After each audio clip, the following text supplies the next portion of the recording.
ертөнцийн нүглийг үүрэгч Бурхны хураг.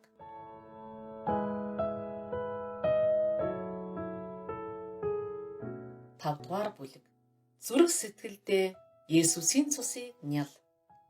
Дээгүүр өнгөрөх гайхамшигын үед Бурхан хаалганы тотог ба хоёр хатвчин төрсөн цусыг л харсан билээ. Зүрх сэтгэлдээ Есүсийн цусыг төрхнөө. Зүрх сэтгэлдээ Есүсийн цусыг байлган би өөрөө гин буруу хийсэн боловч Есүсийн урсгасан цус миний гин нүглийн төлөөсийг төлсөн юм. Тэгээд миний бүх гин нүгэл цагаатгагцсан хэмээн хэлж байгаарай. Египтээс гарсан 12 дугаар бүлгийн 2 дугаар ишлэл. Энэ сар нь та нарт саруудын эхлэл болно. Энэ нь та нарт жилийн тэргүүн сар байх болно гэж хэллээ. Тухайн үед 5-6 дугаар сар байсан эсхийг мэдэхгүй ч өнгөрсөн он сар жилүүдийг байхгүй мэт үзэж шинээр эхэлнэ гэсэн санаа юм.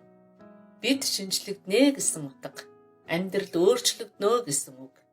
Библиэлд ийм үг байгаа бол Бурхан намайг шинчилж өгнө гэсэн үг юм.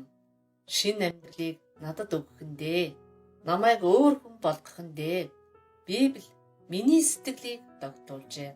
Харин хэрхэн шинэ хүн болох тухай ойлгохгүй байна. Тэгвэл харъя. Би өнгөрсөн амьдралаас хэрхэн салах болж байна вэ? Би муухай, гим нүгэл, алдаа зурчил хийдэг шүү дээ. Энэ муухай амьдралаас салж чадах юм уу?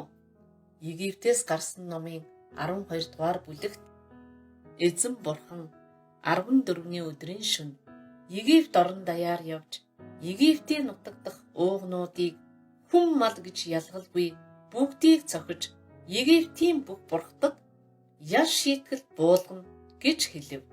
Харин Израиль ард түмэнд тэр сүйрлээс зайлсхийх аргыг зааж өглөө. 10-ний өдөр нэг хургийг өөртөө авч 14-ний өдөр нар шингэхэд нөгөө хургаа нядлаад түүний цусыг хаалганы хоёр хатвчинд ба тотгонд нялах ёстой гэлээ. Цусыг хараад тэр айлыг сүйрэл гамшиг буулгахгүй дээгүүр өнгөрнө гэжээ. Тэнгэрлэгч Египт дэх бүх уугнуудыг цохиход цус түрхэгдсэн айлын дээгүүр нь өнгөрнө гэсэн санаа.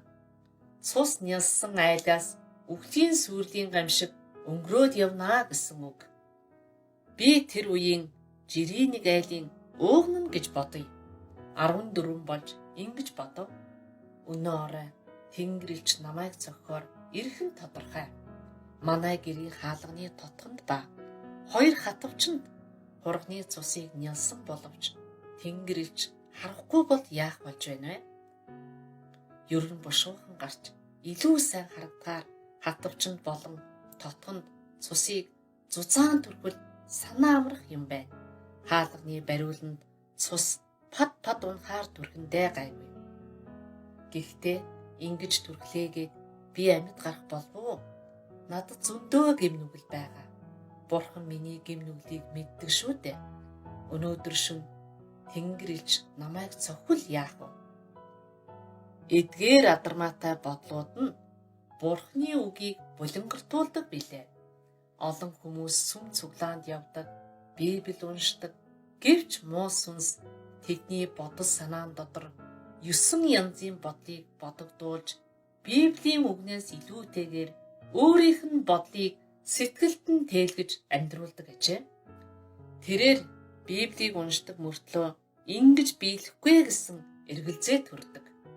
Египтээс гарсан 12 дугаар бүлгийн 13 дугаар ишлэл. Цус нь та нарын байгаа гэр дээр та нарын төлөө тэмдэг болно. Би Египт газрыг цохих үед цусыг хараад та нарын дээгүүр өнгөрөх учир сүйрлийн ямар ч гамшиг та нар дээр буухгүй гэж бичигджээ. Нэг айлын ууган хүү гагцхүү гим буруу хийж шийтгэл авах ёстой байж гин. Харин тэр айлын үүд хаалганд нь цус нялсан байвал шийтгэл дээгүүр өнгөрнө гэсэн юм. Бурхан уг хүний сайн мууг харах биш, харин зөвхөн цусыг хардаг билээ. Хаалганы тотгонд ба хоёр хатвчанд цус нялсан байвал уг айлыг шийтгэхгүй дээгүүр өнгөрнө. Цус байхгүй бол уугныг цогтөг гэсэн үг.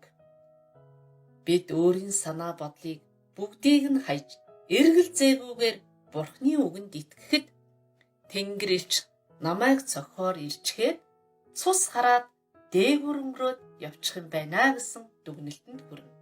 Гэхдээ өөрийнхөө санаа бодлыг нэмж бодвол замбраагүй юм болно. Шухам цус нялсан ч гэсэн миний хийсэн гэм буруу зөндөө байгаа. Тэнгэр элч намайг цохихгүй зүгээр өнгөрөх үү? Үгүй дээ.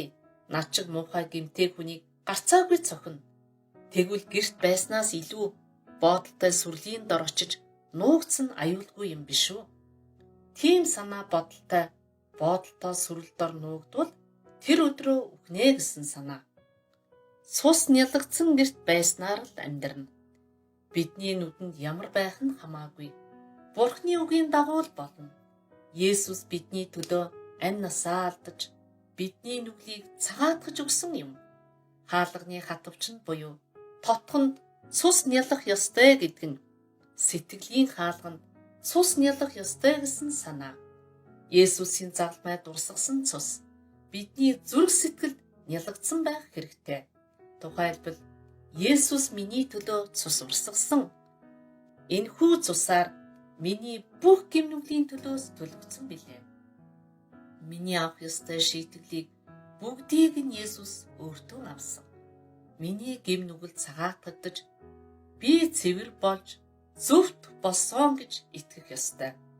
Зүрх сэтгэлдээ Есүсийн цусыг төрхнөө. Есүсийн цусыг сэтгэлдээ нялхад хэдий би гэм нүгэл үйлцэн боловч Есүсийн цусаар миний гэм нүгэл цагаатгагдсан гэж хэлдэг байгаасай гэж хүсэн өрөөе. Зүрх сэтгэлд Есүсийн урсгасан цус түрхэгдсэн байвал шийтгэлийг ялан дийлж чадна. Тэр мөчиг амьдрал шинжлэгдэж эхлэх билээ.